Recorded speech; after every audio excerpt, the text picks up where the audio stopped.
This video you watched is Israel bombing Syria. So Israel launches a massive attack on the Syrian Presidential Palace at the Syrian General Staff headquarters in Damascus. You know, people have been saying so many things regarding this particular act from Israel. Although Israel Prime Minister known as Netanyahu has already given a speech. The president of Israel have given the speech regarding this. In case you don't understand what is going on, first of all, hear what this president Netanyahu said regarding the attack on Israel, and wait for my own analysis. אחיי אזרחי ישראל הדרוזים, המצב בסווידה, המצב בדרום מערב סוריה, הוא חמור מאוד. צה"ל פועל, חיל האוויר פועל, כוחות אחרים פועלים. אנחנו פועלים כדי להציל את אחינו הדרוזים וכדי לחסל את כנופיות המשטר. ועכשיו יש לי בקשה אחת מכם. אתם אזרחי ישראל, אל תעברו את הגבול. אתם מסכנים את חייכם, אתם יכולים להירצח, אתם יכולים להיחטף, ואתם פוגעים במאמצים של צה"ל. ולכן אני מבקש מכם, חזרו לבתיכם, תנו לצה"ל לפעול. For translation purposes, in case you don't understand what this man said because he spoke in his dialect. So he said that Israel is unofficially declaring a war on Israel, on Syria. So the Prime Minister, Benjamin Netanyahu, says, my brothers, Druze citizens of Israel, the situation in Asweda, the situation in southwestern Syria is very serious. The IDF is operating, the Air Force is operating, other forces are equally operating. We are operating to save our Druze brothers and to eliminate the regime's gangs. And now I have one request for you. You are citizens of Israel. Do not cross the border. You are endangering your lives. You can be murdered, you can be kidnapped, and you are harming the efforts of the IDF. Therefore, I ask you, return to your homes. Let the IDF operate. Anyway, my lovers, this is another thing that is going on. And the majority of people are condemning this, including Turkey people. The Turkish foreign minister known as Hakan Fidan addresses a UNSCE meeting in New York on the situation in the Middle East. He said there is no single principle of international humanitarian law that is not violated by Israel. According to him, he said that Israel is trying to implement a strategy of aggression not only in Palestine but also in Lebanon, Syria and Iran. Israeli aggression is threatening the fragile peace that Syrian people paid a high price to reach. These attacks are deepening the ethnic fault lines across the region. Israel does not want peace. Israel does not want stability. We should collectively make sure that Syria does not fall into a spiral of violence. Anyway, I allow you guys to watch. Was this man, the foreign minister of Turkey's foreign minister, who made a statement in New York meeting? There is no single principle of international humanitarian law that is not violated by Israel. Israel is trying to implement a strategy of aggression, not only in Palestine, but also in Lebanon, Syria, and Iran. There is a clear pattern here. If left unchecked, this pattern risks wider destabilization. This is exactly what's going on in Syria. Israeli aggression is threatening the fragile peace that Syrian people paid a high price to reach. These attacks are deepening the ethnic fault lines across the region. It should be clear to all of us by now, Israel doesn't want peace. Israel doesn't want stability. We should collectively make sure that Syria doesn't fall into a spiral of violence. You heard what the Prime Minister, the Foreign Minister of Turkey in New York said. Anyway, now I want to take you guys to some people didn't understand why Israel are fighting. They're fighting with Syria. So Syria, we all know that Taliban have already taken over the government of Syria. And ever these people taking over the government, if you guys have been seeing the videos which some Syrians have been publishing, they keep on massacring people that did not believe in their government. I'm talking about Syria, not even foreigners.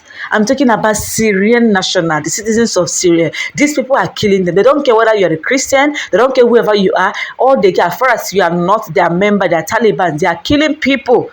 So they are killing these people from Druze. In case you don't understand, some people are asking, who are these people, Druze citizens, who are they? Are they Israel? They said yes, Druze citizens that are living in Syria, they are Israels.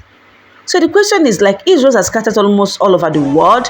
So this, according to the news, they say that these are people that did not find, they were not escorted out of the country during the time that Israel and America tried to evacuate some of their people that are living in Syria, when everything seems to have come because of the fear of this Taliban's government.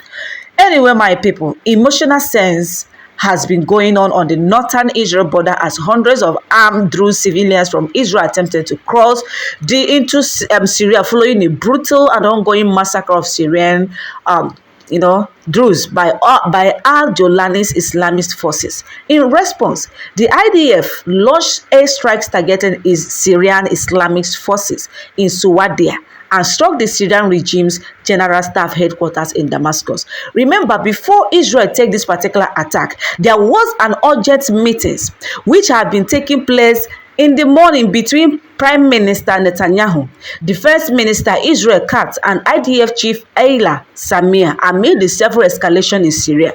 So Israel's assessment is that the Syrian Druze community is in real danger. A short while ago, the IDF struck a Syrian regime military vehicle that had entered the Druze stronghold area in southern Syria. Despite Israel warnings, just yesterday, the IDF struck several tanks. They struck several tanks in the southern Syria.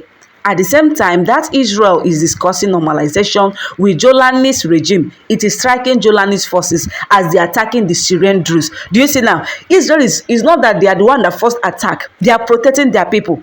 How can you be in a peace meeting and you are busy killing the Druze people? You are entering the Druze community to murder people, and you think that Israel does not have, they are just ordinary people, or they don't have means to retaliate back? You see the problem? When people are busy condemning Israel, at least you have to go deeper in this particular investigation. You have to go deeper in your investigation to find out the root cause of this particular mayhem. People are quick to condemn Israel, but remember that Israel are busy protecting lives. Because if you see the way these Taliban keep murdering people, the way they keep maltreating people in Syria, is really something else. If you have not seen the videos, I have seen it, and it is really dehumanizing in nature. It is really inhuman act. It is really bad and sad. The way they are killing people, massacring people, it is a broad daylight genocide on the people of Syria.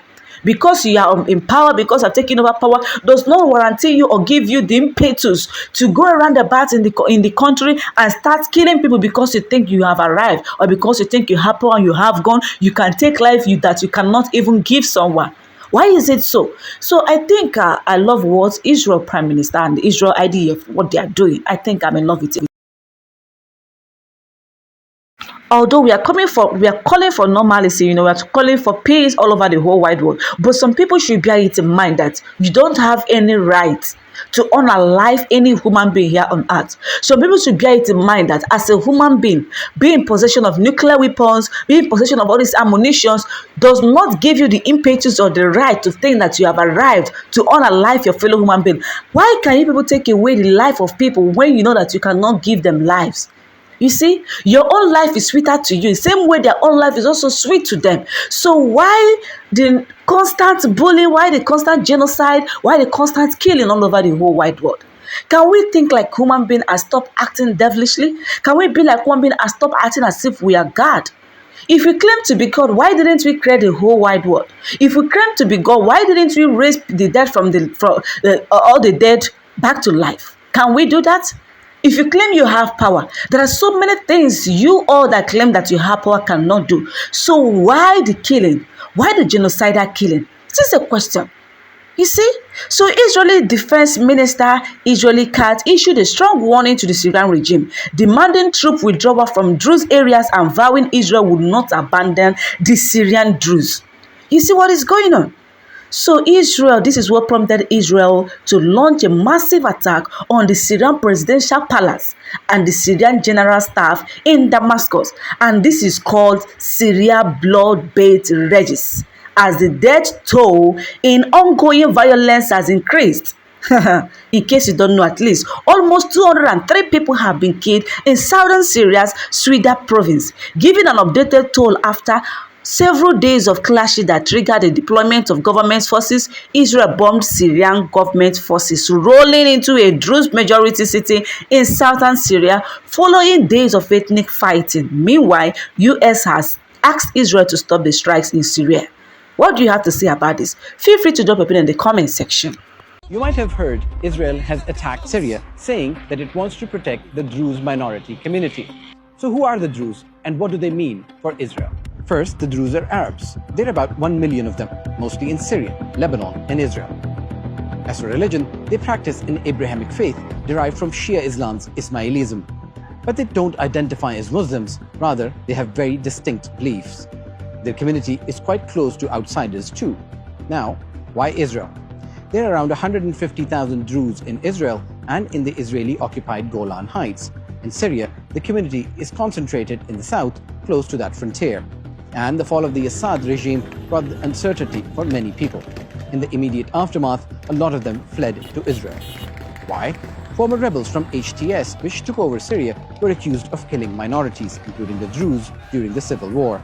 And while most other rebel groups folded into the new Syrian military, Druze forces didn't. They've remained independent. So why did Israel bomb Syrian government forces? After fighting broke out between the Druze and Sunni Bedouin tribes in Sweda, Syrian government forces intervened. Officials said the mission was to de-escalate and bring security to the area. But a human rights group has accused government soldiers of executing people, mutilating corpses, and setting fire to homes and businesses. Druze spiritual leader Hikmat al-Hajri called for help. نحن نتعرض لحرب إبادة شاملة يتعين على كل من قال يا غيرة الدين الوقوف وقفة عز وقفة يسجلها التاريخ لن تتكرر. نخيناكم يا أهل النخوة من كل مكان ومن كل البلدان كبارا وصغارا ظلم ونساء التصدي لهذه الحملة البربرية بكل الوسائل المتاحة. Dozens of Druze in the occupied Golan Heights broke through the border fence and ran into Syria. Israel then bombed Syrian government tanks and other vehicles. יש לנו מחויבות לשמור על אזור דרום מערב סוריה כשטח מפורז בגבול ישראל. אנחנו לא נרשה לחזור למצב שמקיימים לנו שם לבנון שנייה. ואנחנו גם מחויבים לשמור על התושבים הדרוזים.